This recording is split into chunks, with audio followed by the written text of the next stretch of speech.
नमस्कार मंडळी. लग्नानंतर होईलच प्रेम या मालिकेच्या पुढील काही भागांमध्ये आपल्याला जबरदस्त असा ट्विस्ट बघायला मिळणार आहे. तर रम्याच्या मूर्खपणामुळे आणि रम्याने केलेल्या प्लॅनिंगमुळे आता नंदिनी ही पार्थच्या रूममध्ये बसलेली असते. तिला असं वाटतं की ही तिचीच रूम आहे, कारण बोर्डवर तिने तिचं आणि जीवाचं नाव बघितलेलं असतं. त्यामुळे ही जीवाची बेडरूम आहे असं तिला वाटतं आणि ती बेडरूममध्ये जाऊन बसते. त्याच वेळी आता रम्याने पुन्हा एकदा बोर्ड चेंज केलेले असतात आणि त्याच्याऐवजी पार्थ आणि काव्याचा बोर्ड लावलेला असतो, जेणेकरून पार्थ आतमध्ये येतो. पार्थला वाटतं की ती त्याची रूम आहे. पार्थ जेव्हा बेडरूममध्ये येतो तेव्हा त्याला समोर नंदिनी दिसते आणि नंदिनीला बघून त्याला असं वाटतं की तोच चुकीच्या बेडरूममध्ये आलाय का, त्यामुळे तो तिथून जायला लागतो. परंतु नंदिनी म्हणते की नाही, तुम्ही नका जाऊ, मी जाते. नंदिनी तिथून जात असते तेव्हा पार्थ नंदिनीला थांबवतो. नंदिनीला तो म्हणतो की नंदिनी, मला तुम्हाला फक्त एक प्रश्न विचारायचा आहे की एवढं सगळं झालं, तुम्हाला या सगळ्या गोष्टीचं दुःख झालं नाही का? ही गोष्ट ऐकून नंदिनीला वाईट वाटतं. नंदिनी म्हणते की मी तुम्हाला कसं सांगू की मला किती दुःख झालंय ते. फरक फक्त एवढाच आहे की तुम्ही सर्वजण दुःख दाखवू शकता आणि मी मात्र दुःख दाखवत नाहीये, तर ते समजुतीने घेण्याचा प्रयत्न करते. अहो, ज्या मुलाशी माझं लग्न होणार होतं त्या मुलाशी माझं लग्न न होता माझं त्याच्या भावाशी लग्न झालंय आणि मला त्या मुलाला रोज फेस करावं लागतंय. ज्या मुलासोबत माझं लग्न ठरलं होतं, कुठेतरी त्याला मी ओळखायला लागले होते आणि त्याच्यासमोर जर मला त्याच्या भावासोबत संसार करावा लागत असेल तर ही माझ्यासाठी खूप वाईट गोष्ट आहे आणि या सगळ्या गोष्टी मला सहन होत नाही. तरीसुद्धा मी सहन करण्याचा प्रयत्न करते. मला फक्त या गोष्टी बदलायच्या आहे. मला रडत बसायचं नाहीये, तर या गोष्टीवर काहीतरी ऑप्शन शोधायचंय. ही एक वेणी आहे. खरं तर आधी ही वेणी फक्त 2 धाग्यांनी बांधली गेली होती, त्यामुळे ती सुटसुटीत होती. परंतु त्यामध्ये अजून 2 धागे ओवले गेलेत आणि म्हणूनच सगळा गुंता झालाय. त्यामुळे हा गुंता सोडवणं खूप कठीण आहे. तरी सुद्धा हा गुंता सोडवण्यासाठी मी तत्पर आहे. मी हा गुंता सोडवू शकते, परंतु हा गुंता मुळासकट कापून टाकणे हे माझ्या हिशोबात बसत नाही. यापेक्षा चांगलं आहे की आपण समजुतीने वागून जर हा गुंता सोडवण्याचा प्रयत्न केला तर हा गुंता 100% सोडेल. नंदिनीची पॉझिटिव्हिटी बघून आता पार्थ थक्क झालेला असतो की ह्या मुलीला एवढ्या सगळ्या वेदना होऊन सुद्धा ही मुलगी एवढी पॉझिटिव्ह राहते. आणि नंदिनीच्या त्या बोलण्यामुळे आता पार्थला सुद्धा थोडंसं बळ आलेलं असतं, कारण पार्थला आतापर्यंत असं एक गोष्ट वाटत असते की नंदिनीचा तो खूप मोठा अपराधी आहे. परंतु नंदिनी मात्र ह्या गोष्टी हळूहळू स्वीकारण्याचा प्रयत्न करते, समजुतीने घेते. त्यामुळे आपण सुद्धा कुठेतरी समजुतीने वागलं पाहिजे असं पार्थला कळून चुकतं. ज्या प्रकारे नंदिनी एवढं मोठं पुढे पाऊल टाकून जीवाला समजून घेण्याचा प्रयत्न करते, त्याचप्रमाणे मी सुद्धा आता काव्याला समजून घेतलं पाहिजे असा विचार आता पार्थच्या मनामध्ये येतो. पण त्याच वेळी तिथे आलेली असते काव्या. काव्या जेव्हा पार्थ आणि नंदिनीला एकत्र बघते तेव्हा त्यांना ती बघतच बसते. तिला असं विशेष काही वाटलेलं नसतं. परंतु तिथे रम्या येते आणि रम्या म्हणते की नंदिनी, अगं तू पार्थच्या रूममध्ये काय करतीये? तेव्हा नंदिनी सांगू लागते की इथे तर माझा आणि जीवाचा बोर्ड लिहिलेला होता, म्हणून मी रूममध्ये आले. त्यावर रम्या म्हणते की अगं असं कसं काय होईल, बोर्डावर तर काव्याचं आणि पार्थचं नाव लिहिलेलं आहे, तू कशाला आतमध्ये आलीस? नंदिनी म्हणते की मी खरंच सांगते की बोर्डवर माझं आणि जीवाचं नाव लिहिलेलं होतं. नंदिनी बोर्डवर बघायला जाते तर त्याच्या आधीच रम्याने तो बोर्ड चेंज केलेला असतो, त्यामुळे त्यावर पार्थ आणि काव्याचं नाव असतं. ते बघून नंदिनीला शॉक बसतो की मी तर माझं आणि जीवाचं नाव बघून आले होते, मग हे असं अचानक काय झालं?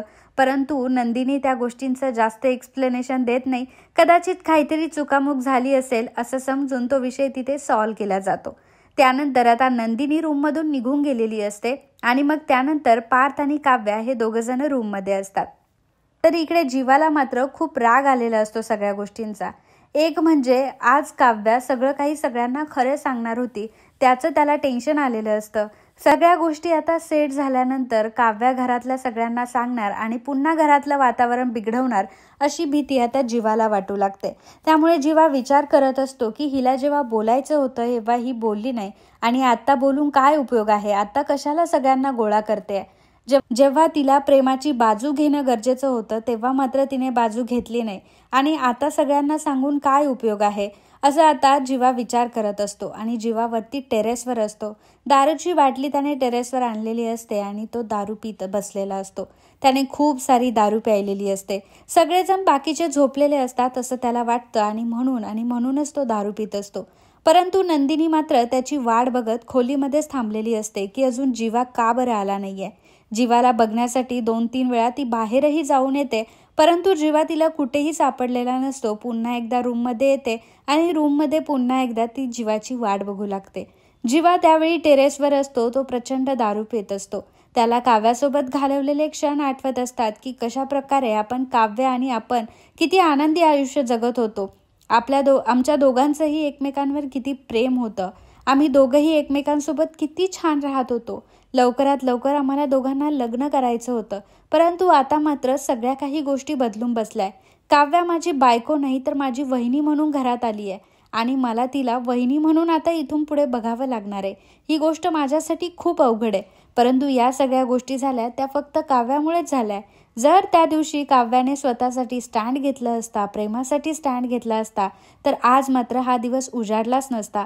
आज मात्र सगळ्या गोष्टी सॉर्ट असत्या. काव्याचं माझ्यासोबत लग्न झालं असतं आणि 5 दादाचं सुद्धा नंदिनीसोबत लग्न झालं असतं. आज ही परिस्थिती उद्भवलीच नसती. जर तेही तिला करता आलं नाही तर मी तिला ऑप्शन दिला होता की तू मंगळसूत्र गळ्यातून काढून टाक. तरी सुद्धा ते मंगळसूत्र काव्याने गळ्यातून काढून टाकलं नाही.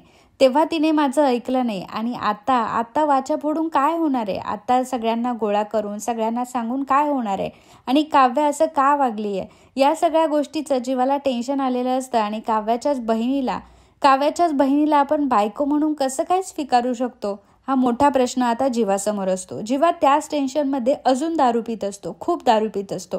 आणि मग जीवा आता दारू पिऊन खाली आलेला असतो. टेरेसवरून खाली तो येतो, हॉलमध्ये उभा असतो.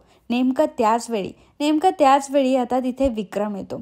विक्रम जीवाला या अवस्थेत बघतो त्यामुळे विक्रमला शॉकच बसतो. विक्रम जीवाजवळ जातो. त्याला अजिबात डाऊट येत नाही की जीवा हा दारू पिऊन घरी आलेला आहे. जेव्हा तो जीवाजवळ जातो तेव्हा विक्रमला कळतं की जीवाने खूप दारू प्यायलेली आहे आणि जीवाला धड उभंही राहता येत नाही. त्यामुळे आता विक्रमला जीवाचा खूप राग आलेला असतो. जीवाला तो म्हणत असतो की जीवा, अरे काय केलंयस तू हे? तू दारू पिऊन आलास. मला अजिबात तुझ्याकडनं ही अपेक्षा नव्हती की तू कधी दारू पिऊन येशील म्हणून. आज मला तुझा खूप राग आलाय आणि मला तुला मुलगा म्हणून घेण्याची सुद्धा लाज वाटते.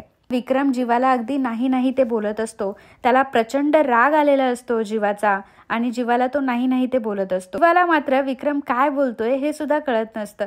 जीवा उलट विक्रमला दारूच्या नशेत म्हणत असतो की तुम्ही सगळ्यांनी आम्हाला फोर्स केलं ना लग्नाला.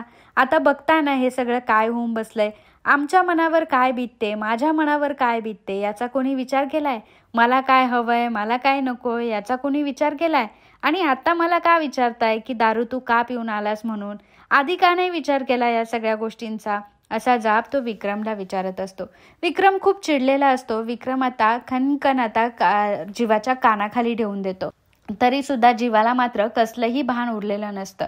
आता नंदिनी जागीच असते कारण ती जीवाची वाट बघत असते आणि बाहेर काहीतरी घडतंय असा डाऊट तिला येतो. त्यामुळे आता नंदिनी बाहेर आलेली असते. बाहेर बघते तर काय की जीवा आणि विक्रम दोघंही एकमेकांशी बोलत असतात आणि जीवाने प्रचंड दारू प्यायलेली असते आणि त्या दोघांमध्ये वादावाद सुरू असते. मग आता नंदिनी तिथे येते. नंदिनी जीवाला पकडते. विक्रम म्हणतो की नंदिनी मला माफ कर. खतर आज तुमचा हनीमून आहे आणि आज तुमच्या हनीमूनच्या दिवशी हा जीवा दारू पिऊन आलाय. मला खरंच लाज वाटते की हा माझा मुलगा आहे. नंदिनी मला प्लीज माफ कर. तेव्हा नंदिनी म्हणते की बाबा हो तुम्ही का माफी मागता या सगळ्या गोष्टीची? आणि जीवाचं सुद्धा काही चुकलेलं नाहीये. अहो ते प्यायलेत परंतु ते का बरं प्यायले याचाही तुम्ही विचार करा. त्यांच्या डोक्याला टेन्शन आहे. सगळ्यांच्याच डोक्याला टेन्शन चालू आहे आणि त्यामध्ये त्यांनी घेतली असेल तर तुम्ही त्यांना वाईट समजू नका.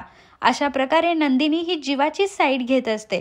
जीवा नंदिनीकडे बघत असतो की नंदिनी आता सुद्धा माझी साईड घेते आणि तेही माझ्या वडिलांसमोर. त्यावेळी विक्रम म्हणत असतो की नंदिनी तू जीवाला पाठीशी अजिबात घालू नको. त्याने खूप मोठी चूक केली आहे. त्याने दारूला स्पर्श केलाय. आपल्या घरामध्ये कोणीही दारूला स्पर्श केलेला नाहीये आतापर्यंत. जीवा घरी दारू पिऊन आलाय ही गोष्ट साधीसुधी अजिबात नाही. मानिनीला जर ही गोष्ट समजली ना तर ती खूप जास्त टेन्शन घेईल या गोष्टीचं. आणि ही खरंच खूप मोठी गोष्ट आहे, त्यामुळे या गोष्टीला तू लाईटली घेऊ नकोस.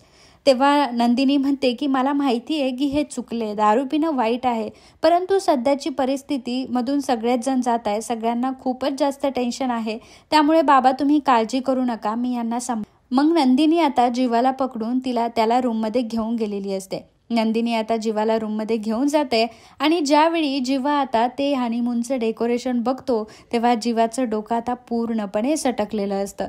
जिथे तिथे फ्लावर्स लावलेले असतात, गुलाब ठेवलेले असतात, गुलाबाच्या पाकळ्या ठेवलेल्या असतात, त्यानंतर फुगे वगैरे ठेवलेले असतात, सगळीकडे झगमगाट असतो, लाईट्स असतात आणि ते डेकोरेशन वगैरे बघून जीवाची पुन्हा एकदा खूप सटकलेली असते.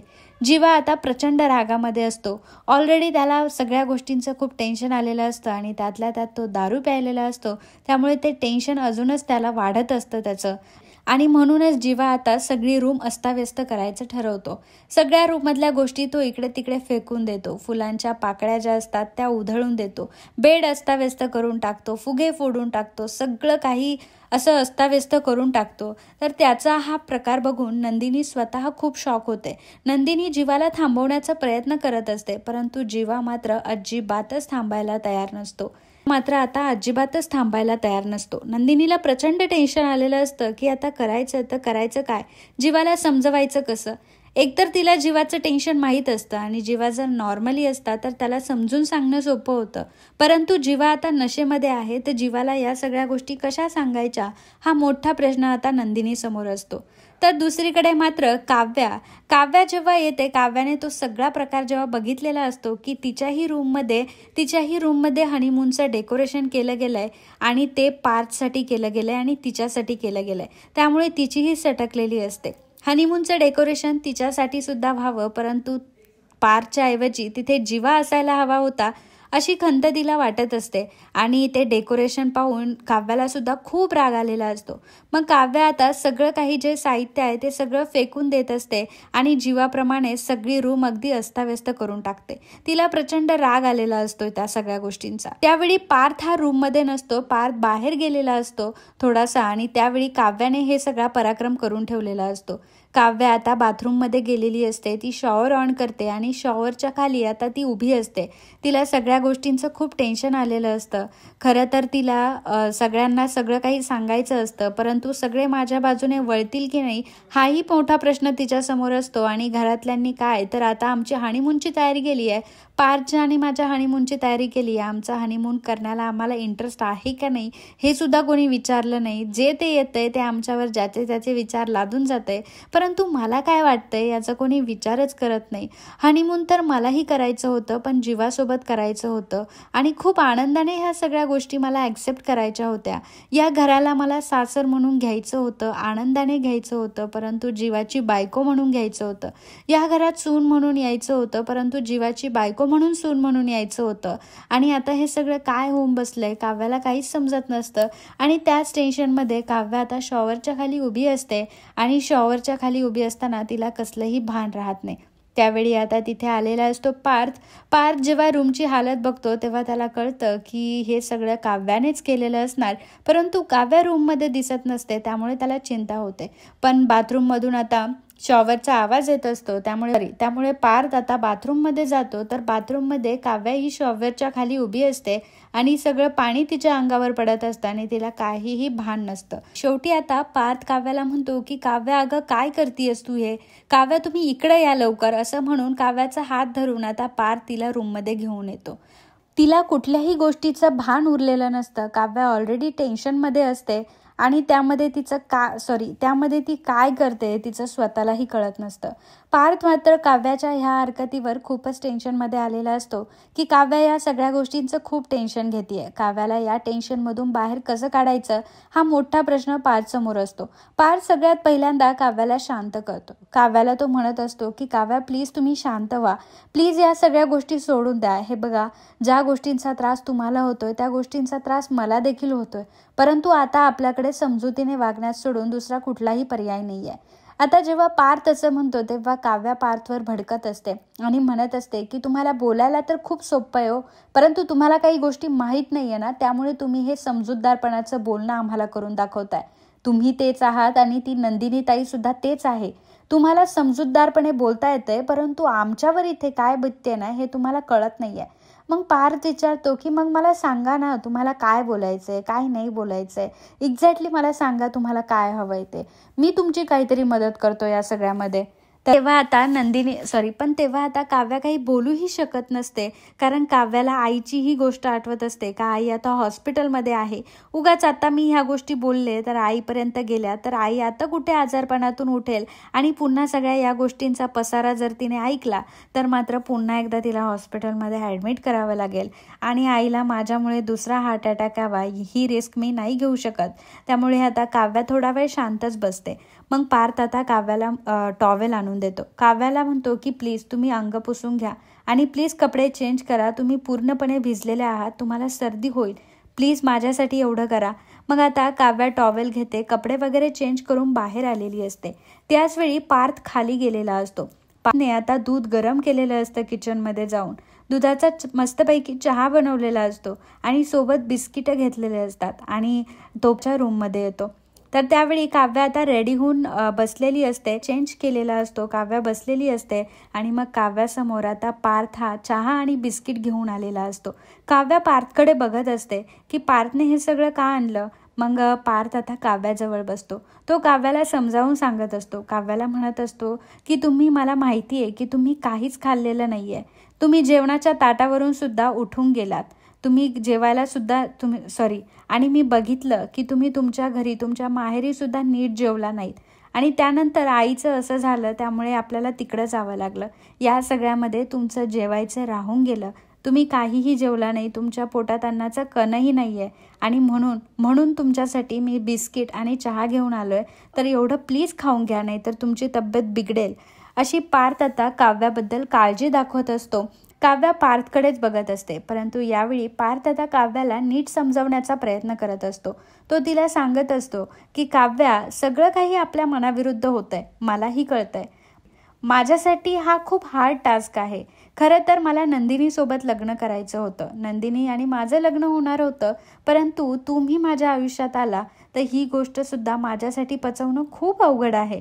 मला सुद्धा, मी नंदिनीला बघितल्यावर खूप त्रास होतो या सगळ्या गोष्टींचा, पण मी कोणाला सांगायचं, शेवटी मी मोठा भाऊ आहे. नंदिनी सुद्धा काही बोलू शकत नाही, नंदिनी सुद्धा मोठी बहीण आहे, म्हणून तिला समजूतदारपणे गोष्टी घ्यायच्याच आहे. पण काव्या, मी तुम्हाला नीट समजून घेतोय, मला तुमच्या मनाची परिस्थिती सगळी समजते. तुम्हाला परीक्षा द्यायची होती, तुम्हाला अभ्यास करायचा होता, तुम्हाला ऑफिसर व्हायचं होतं, तुमची सगळी स्वप्न पूर्ण होतील, तुम्ही काहीच काळजी करू नका. तुमच्या स्वप्नांमध्ये कुठलीही कमतरता मी ठेवणार नाही किंवा घरच्यांच्या प्रेशरमुळे तुम्हाला कुठलंही काम करायला लागणार नाही, याची जबाबदारी माझी आहे. मला माहिती आहे की सध्या ज्या काही गोष्टी घडल्या त्या खरंच खूप वाईट घडल्या. मधला काळ आपल्या सगळ्यांसाठीच वाईट होता. मी तुम्हाला म्हणत नाहीये की तुम्ही माझ्यासोबतच राहा आणि माझ्यासोबत संसार थाटा. आपलं लग्न होण्याच्या आधी तुमची आणि माझी ओळख होती, एवढं मात्र खरं. आपलं जास्त कधी काही एवढं बोलणं नाही झालं, परंतु बायको म्हणून आता तुम्ही माझ्या आयुष्यात आला आहात आणि माझं तुमच्यावर कुठल्याही प्रकारचं बर्डन नाहीये. हे बघा, मी फक्त तुमच्यासमोर मैत्रीचा हात पुढे करतोय. माझ्या मैत्रीचा तुम्ही स्वीकार करा आणि तुमच्या मनात जे काही चालू असेल ते मला शेअर करत जा, माझ्याशी बोलत जा. त्या निमित्ताने तुमचं मन तरी हलकं होईल आणि मला देखील बरं वाटेल. हे लग्न आपलं जे झालंय ना ते विसरून जा. मी तुमचा नवरा नाहीये, मी तुमचा कोणीही नाहीये, पण मी तुमचा एक चांगला मित्र तर आहे ना. मी एका मित्राप्रमाणे मला ट्रीट करा, माझ्यासोबत मित्राप्रमाणे राहा. असं म्हणताच काव्याचं आता थोडं मतपरिवर्तन झालेलं असतं आणि काही गोष्टी तिलाही समजत असतात की जे काही झालंय त्यामध्ये पार्थची तरी कुठे काय चूक आहे, की हे सगळं झालंय, त्यांना कुठे काही माहिती आहे. आणि त्यामुळे काव्या आता पार्थसोबत मैत्री करणार असते आणि मैत्रीचा हात आता ती पुढे घेणार असते. दुसरीकडे जीवाला मात्र कसलीही शुद्ध नसते, तेव्हा नंदिनी आता जीवाला खूप व्यवस्थित समजावून सांगत असते. नंदिनी सुद्धा जीवाला हेच म्हणते की आता आपल्याला काही गोष्टी सांभाळून घ्याव्या लागतील आणि सॉल्व्ह कराव्या लागतील. आपणच आहोत की आपल्याला समजून घेऊ शकतो. गावकऱ्यांच्या एका निर्णयामुळे आपल्या चौघांचे आयुष्य जरी आता अस्ताव्यस्त झाले असतील तरीसुद्धा ते सुधारण्याची जबाबदारीसुद्धा आपलीच आहे. आणि ती जीवाला म्हणत असते की माझं तुमच्यावर कुठलंही बर्डन नाही. मला फक्त तुम्ही त्या दिवशी वाचवलंत, तुम्ही माझ्यासाठी धावून आलात, हीच माझ्यासाठी खूप मोठी गोष्ट आहे. आणि त्यासाठी मी तुमच्यासाठी काहीही करायला तयार आहे. मला नात्याचं कुठलंही प्रेशर तुमच्यावर टाकायचं नाही आहे. आणि मला असं वाटतं की आपण दोघं आधीही चांगले मित्र होतो आणि आताही चांगले मित्र आहोत. आणि त्यामुळे मैत्रीचं नातं आपल्यामधलं कधीही तुटू नये असं मला वाटतं. नवरा बायकोच्या नात्याचं पुढे काय होणार आहे आता आपण काहीच सांगू शकत नाही. ते नातं पुढे टिकणार आहे की नाही हेही काही सांगू शकत नाही. परंतु आपल्या दोघांतलं मैत्रीतलं नातं मात्र कधीही संपता कामा नये असं नंदिनीने विश्वासात घेऊन जीवाला सांगितलेलं असतं. त्यामुळे जीवाच्याही डोक्यात प्रकाश पडलेला असतो आणि जीवासुद्धा आता नंदिनीची मैत्री ॲक्सेप्ट करतो. तर मित्रांनो, अशा प्रकारे जीवा आणि नंदिनी यांनी एकमेकांना मित्रमैत्रीण म्हणून स्वीकारलेलं असतं. तर दुसरीकडे काव्य आणि पार्थसुद्धा एकमेकांचे मित्रमैत्रीण झालेले असतात. दोघांमध्ये मैत्री झाल्यावर प्रेमही हळूहळू फुलेल. परंतु मध्ये काय काय होतंय हे सगळ्याचे अपडेट तुम्हाला आपल्या चॅनलवर बघायला मिळतील. सोबतच आपला हा पार्ट 2 होता. तर पार्ट 3 या एपिसोडचा तुम्हाला बघायचा असेल तर कमेंट करून कमेंट बॉक्समध्ये पार्ट 3 असं लिहून पाठवा. पार्ट 3 सुद्धा उद्याच चॅनलवर अपलोड होईल, लवकरात लवकर अपलोड होईल. आणि तुम्हाला हे ट्विस्ट एपिसोड बघायला आवडतंय का हे आम्हाला कमेंट बॉक्समध्ये लिहून पाठवा. नक्की पाठवा. धन्यवाद.